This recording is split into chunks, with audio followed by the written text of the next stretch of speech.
বিসমিল্লাহির রহমানির রহিম। দীর্ঘদিন ধরে মুগদা মেডিকেলে একটা জটিলতা বরাবরই হয়ে আসছে। আমরা বিগত দিনেও দেখে আসছি, আমাদের প্রায় 141 জন বিগত দিনেও ছাঁটাই করা হয়েছিল। সেখানে আমরা তাৎক্ষণিকভাবে প্রতিবাদ স্বরূপ প্রতিবাদের পর সেই সময়কালীন মাননীয় অধ্যক্ষ পরিচালক মহোদয় আমাদের কর্মচারীদের দাবিটি মেনে নিয়ে আমাদের 141 জন কর্মচারী চাকরি বহাল করেছিলেন।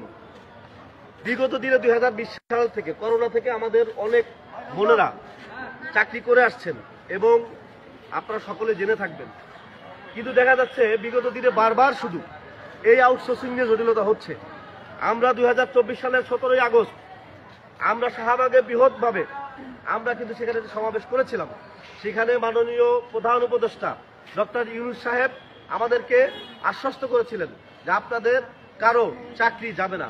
তারপরেও প্রতিনিয়ত আমার সহকর্মীদেরকে বিভিন্ন প্রতিষ্ঠান থেকে ছাঁটাই করা হচ্ছে। এটার প্রতিবাদে আজকে আমার মুগদা মেডিকেলের 286 জন কর্মচারীর সেখান থেকে 200 জন কর্মচারীকে ছাঁটাইয়ের প্রতিবাদে আমার সহকর্মীরা আজকে পরিচালক মহোদয়ের কাছে গিয়েছিলেন। তারা বিনয়ের সাথে বলেছিলেন, স্যার আমরা আমাদের পরিবার পরিজন কোথায় যাব, যেহেতু আমাদের রাষ্ট্রীয় পর্যায়ে এবং প্রধান উপদেষ্টার সঙ্গে এবং শ্রম কমিশনের সঙ্গে আমাদের টেবিল টু টেবিল, রাজপথ থেকে টেবিল পর্যন্ত আমাদের সাথে কথা হচ্ছে। সেখানে এমতো অবস্থায় আমাদেরকে সহকর্মীদের চাকরিচ্যুত করায় আমরা খুবই হতাশার মধ্যে পড়ে আমরা আজকে পরিচালক মহোদয়ের কাছে আমার সহকর্মী বোনেরা গিয়েছিলেন। সেখানে অতর্কিতভাবে হামলা এবং আমার যে সকল ভাইদেরকে হামলা করেছেন, এটা আমরা তীব্র নিন্দা এবং প্রতিবাদ জানাচ্ছি। পাশাপাশি আমরা সাময়িকভাবে এসে অবস্থান করেছিলাম। পাশাপাশি আমরা আগামীকালকে আমরা কর্মসূচি ঘোষণা করব। আপনাদের সবাইকে আমরা জানিয়ে দেবো আমাদের কেন্দ্রীয় কমিটির ব্যানারে সারা বাংলাদেশের 44টা মন্ত্রণালয়ের অধীনে আমরা কর্মসূচি ঘোষণা করবো ইনশাআল্লাহ।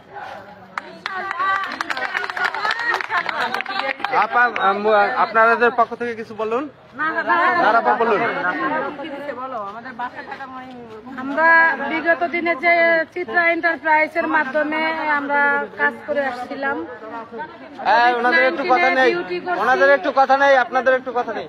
আমরা কোভিড-19 ডিউটি করেছি 286 জন, তার মধ্যে 200 জনকে বাতিল করছে। আমরা করোনা কোভিড-19 যে ডিউটি করছি সেই ডিউটির সময় আমাদের 15 মাসের বেতন দেন নাই, আর এক পক্ষরে 4 মাসের দেন নাই। এটা নিয়ে আমরা আন্দোলন করছি। আমরা শ্রম মন্ত্রণালয়ে জানানো হয়েছে, তারপরে স্বাস্থ্য মন্ত্রণালয়ে জানানো হয়েছে, বিভিন্ন জায়গায় আমি চিঠির মাধ্যমে জানাইছি। আমি বেতন চাওয়ার অপরাধে যে আমার 139 জন আর 129 জন এই মিলাইয়া আমার 286 জন ভাই বোনের বেতন দেওয়া হচ্ছিল না। বেতন চাওয়ার অপরাধে আমাকে শারীরিকভাবে নির্যাতন করছে এবং আমি 3 মাসের অন্তঃসত্ত্বা ছিলাম। আমার গর্ভের সন্তানটাও আমার মার খেয়ে নষ্ট হয়ে গেছে।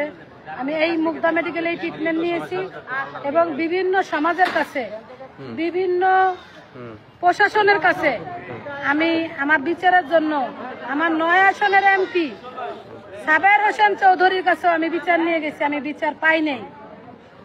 আমাদেরকে বিগত দিনে যে ডিরেক্টর ছিলেন নিয়াতুজ্জামান, উনি বলেছিলেন যারা কোভিডে ডিউটি করেছি আমরা বেতন পাই নাই, আমরা অনেকদিন যাবৎ চাকরি করতে পারবো। কিন্তু উনি চলে যাওয়ায় নতুন যে ডিরেক্টর আসছে উনি কিছুই জানে না। এখন নতুন টেন্ডার হয়েছে, এই টেন্ডারের লোকজন নতুন জনবল নিয়োগ দিচ্ছে, আমাদের সবাইকে বের করে দিচ্ছে। আচ্ছা, ধন্যবাদ আপনারা। আচ্ছা, এটা পরে আমরা দেখবো।